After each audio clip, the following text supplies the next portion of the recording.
Chicken dum biryani అండి ready అయింది. ఇది ఎట్లా చేసుకోవాలో ఒకసారి ప్రాసెస్ చూద్దాము. ఓకేనా? నా స్టైల్లో హైదరాబాద్ చికెన్ బిర్యానీ చేసి చూపిస్తా రండి. ముందుగా 1/2 kg చికెన్ అండి. ఇది ఒక 2-3 సార్లు బాగా కడుక్కోవాలి. ఇది కడిగిన హాఫ్ kg చికెన్ అండి. దీంట్లో నేను ఒక 3 స్పూన్ల కారం వేస్తున్నాను. మీకు ఎక్కువ కారం కావాలంటే ఎక్కువ కారం వేసుకోండి. 3 స్పూన్ల కారం వేస్తున్నాను.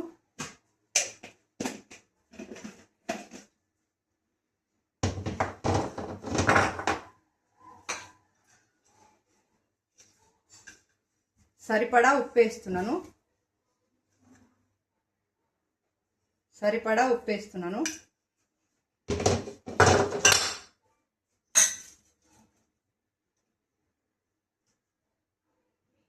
కొంచెం ధనియాల పొడి,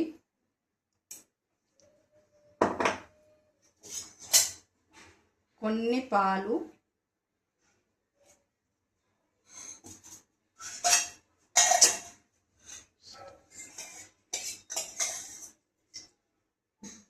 కొంచెం పెరుగు,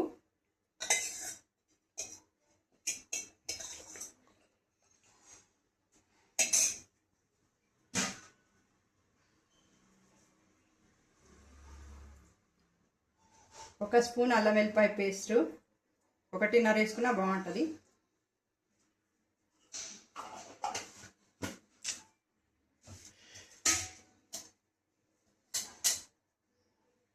ఒక స్పూన్ నెయ్యి,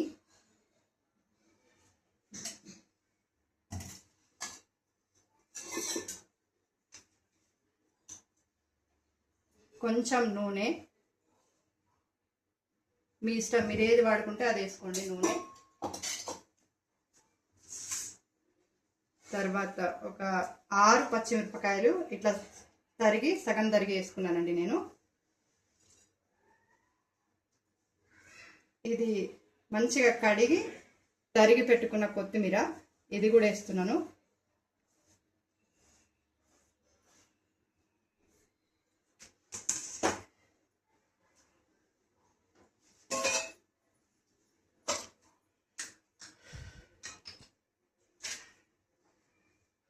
దీంట్లోనే కొంచెం కుంకుమ పువ్వు, కొంచెమే వేసుకోండి, ఎక్కువ అవసరం లేదు. ఇది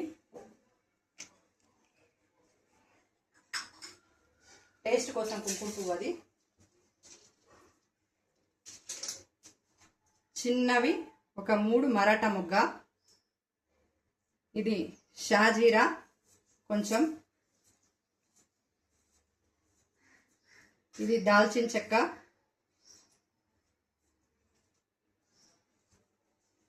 ఇది బగారా పత్తా అంటారు, బగారా ఆకు, ఇది ఇలాచి, పెద్ద ఇలాచి తీసుకున్నాను నేను. ఇది మీరు చిన్న ఇలాచి ఉంటే చిన్న ఇలాచి కూడా వేసుకోండి. 5 లవంగాలు వేస్తున్నా, మాకు కొంచెం ఘాటు ఇష్టం అందుకని చెప్పేసి 5 లవంగాలు వేస్తున్నాను.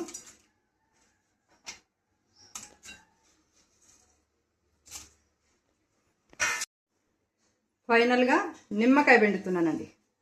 ఈ నిమ్మకాయతోటే బిర్యానీ అంతా టేస్ట్, ఇత్తులు లేకుండా మంచిగా జాలితోటి కట్ చేసుకొని ఇట్లా నిమ్మకాయ పిండుకొని, ఒక నిమ్మకాయ పిండుతున్నానండి మాకు 1/2 kgకి.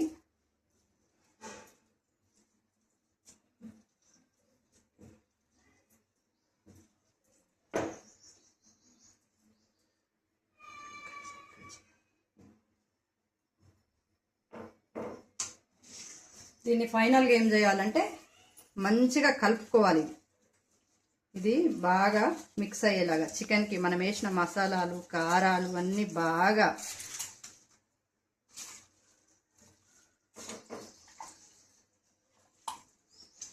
పట్టేలాగా మంచిగా కలుపుకొని,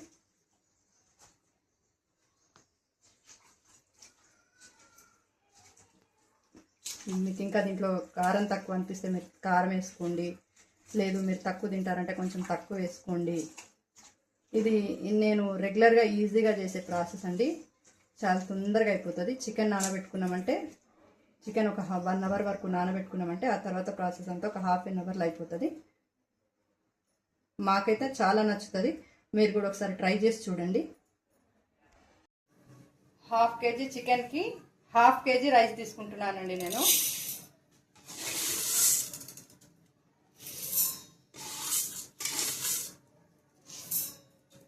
ఇది ½ కేజీ రైస్ మంచిగా కడిగి నానబెట్టుకుంటాను.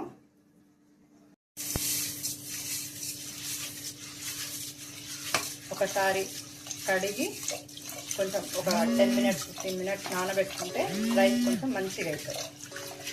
ఇంతకుముందు ఆ చిన్న గ్లాస్ తోటి 2½ గ్లాసెస్ తీసుకున్నా కదండి, అది ½ కేజీ రైస్ అనమాట. దానికి నా కొలత ప్రకారం ఆ చిన్న గ్లాస్కి 1 గ్లాస్కి నాకు ఈ గ్లాస్ ఇది గ్లాస్ పెద్దది 2½ గ్లాసెస్కి నేను జస్ట్ ఈ గ్లాస్ తోటి 2 గ్లాస్ మాత్రమే వాటర్ పోస్తా. కొంచెం తక్కువ పోసుకోవాలి, బిర్యానీకి మంచిగా పొడి పొడిగా అవుతుంది. బిర్యానీకి కొంచెం మంచిగా పొడి పొడిగా అవుతుంది. వాటర్ ఎక్కువ వేసారంటే ముద్ద అవుతుంది. ఎందుకంటే ఇది ఇప్పుడు 2 గ్లాసుల నీళ్లు పోసిన రైస్ అండి. ఇది స్టవ్ మీద పెట్టిన. ఇగో స్టవ్ ఆన్ చేస్తున్నాను. ఫస్ట్ కొంచెం పెద్దగా పెట్టుకోండి. ఆ తర్వాత దీంట్లో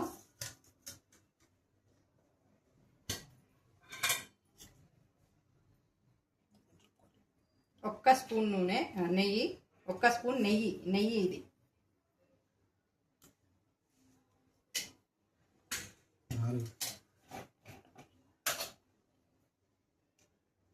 కొంచెం ధనియాల పొడి,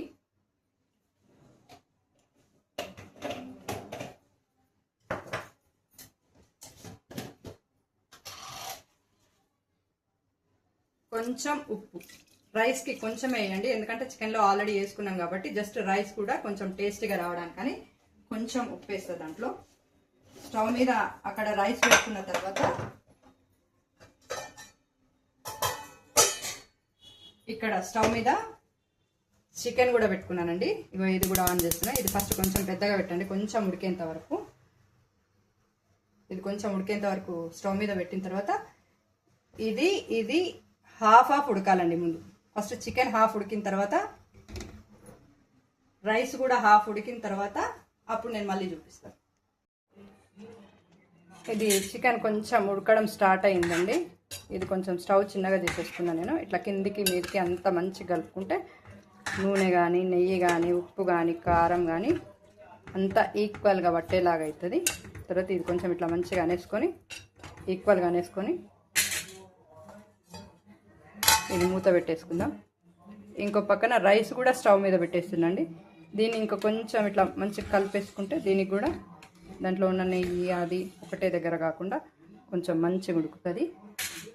ఇది కూడా పక్కన పెట్టేస్తున్నాను.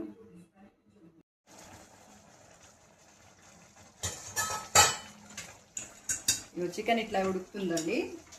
చికెన్ ఇట్లా ఉడుకుతుంది. ఇంకా కొంచెం నూనె తేలేంత వరకు ఇంకా కొంచెం ఉడకాలి. చికెన్ బాగా ఉడికితేనే మంచి టేస్టీ అనిపిస్తుంది. ఆ తర్వాత ఇంకో పక్క ఇగో రైస్ కూడా ఇట్లా వాటర్ దగ్గరికి పడుతుందండి. ఇంకా కొంచెం వాటర్ పోవాలి. వాటర్ పోయిన తర్వాత మళ్ళీ అప్పుడు ఇగో బియ్యం మొత్తం రైస్లో వాటర్ అయిపోయినాయండి. చాలా దగ్గరకు అయిపోయింది చూడండి రైస్లో. ఇగో ఇక్కడ చికెన్ కూడా మ్యాక్సిమం ఉడికింది. మ్యాక్సిమం అంటే ఒక 70% వరకు ఉడికింది. ఇక్కడ ఆయిల్ కూడా తేలుతుంది చూడండి, కొంచెం ఆయిల్ తేలుతుంది. దీన్ని ఇప్పుడు ఏం చేయాలంటే మనం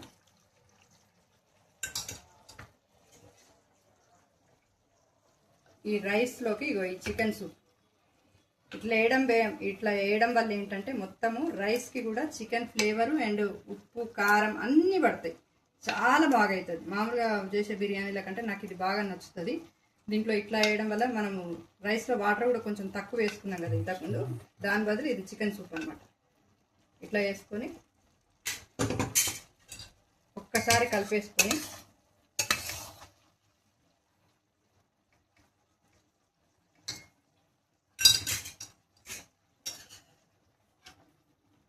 దీని మీద ఈ ముక్కలన్నీ ఇట్లా పెట్టుకోవాలి. ఇదేంటంటే మనకు చికెన్ 75% ఉడికింది కదా, ఇది ఇట్లా పెట్టుకోవడం వల్ల ఆవిరికి ఇంకా మొత్తం ఉడుకుతుంది. ఆ రైస్తో పాటు ఈ చికెన్ కూడా ఇంకా కంప్లీట్ ఉడుకుతుంది.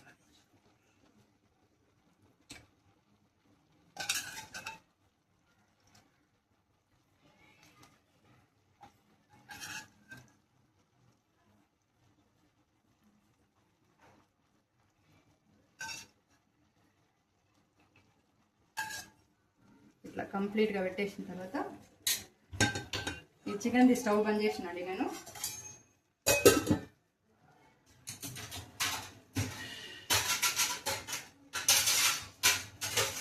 ఇది మొత్తం స్టవ్ చిన్నగా చేసేస్తున్నా చూడండి. సిమ్ మీద పెట్టేసిన, కంప్లీట్గా సిమ్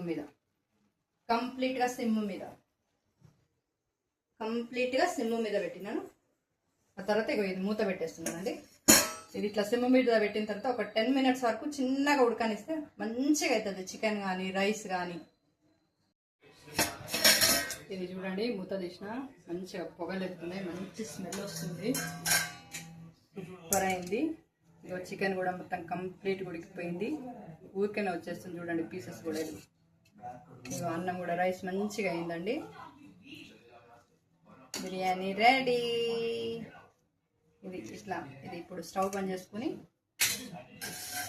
మూత పెట్టేస్తున్నానండి. స్టవ్ బంద్ చేస్తున్నాను. దీంట్లో ఈ సూప్ ఎవరికైనా కారం తక్కువ ఉంది అని అనుకుంటే అన్నం తినేటప్పుడు బిర్యానీ తినేటప్పుడు దాంట్లో ఎవరికైనా తక్కువ అనిపించినప్పుడు ఈ సూప్ కూడా కొంచెం కలుపుకొని తింటే చాలా బాగుంటుంది. నేను మొత్తం ఒకసారి ప్లేట్లో పెట్టినాక కూడా మళ్ళీ చూపిస్తాను.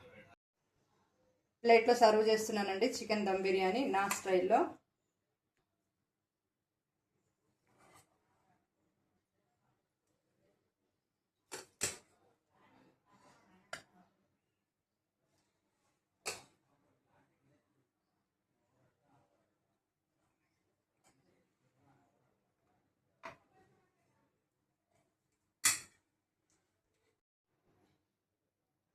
ఈ ఉల్లిపాయలతోటి ఇంతకుముందు మనం చికెన్ గ్రేవీ చేసినప్పుడు కొంచెం గ్రేవీ మిగిలింది కదండి, ఆ గ్రేవీని ఎవరైనా కారం తక్కువ ఉంది అని అనుకున్నప్పుడు ఆ గ్రేవీని కొంచెం ఇట్లా యాడ్ చేసుకొని తింటే సూపర్ ఉంటుంది.